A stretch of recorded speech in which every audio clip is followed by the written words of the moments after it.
আজকের বিষয়টা আমি বলছি শিক্ষা এবং অর্থনীতি। দেখুন, সাধারণত আমাদের চিন্তাধারা যেরকম থাকে, আমরা সমাজের মধ্যে মানুষকে মূল্যায়ন করি দেখে, বাহির দিক থেকে।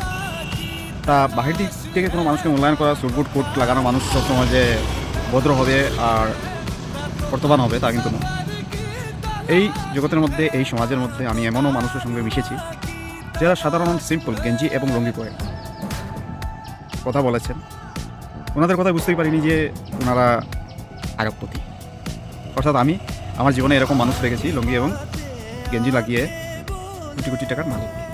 ওদিকে আমি দেখেছি চায়ের দোকানে চা বেচনেওয়ালা এরকম কিছু মানুষ যারা উচ্চশিক্ষিত জ্ঞান।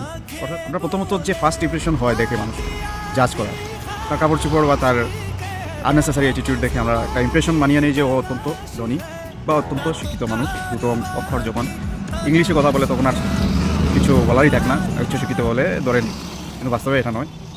আর আমি যেগুলো বিষয়ে বলি বা লিখি তা প্রত্যেক ফিল্ড থেকে অবজার্ভ করে তারপর লিখি। আর যে কথা আজ বলছি সেটা মিথ্যা নয়, আমি দেখেছি নিজের সচক্ষে, আর এটা বাস্তব।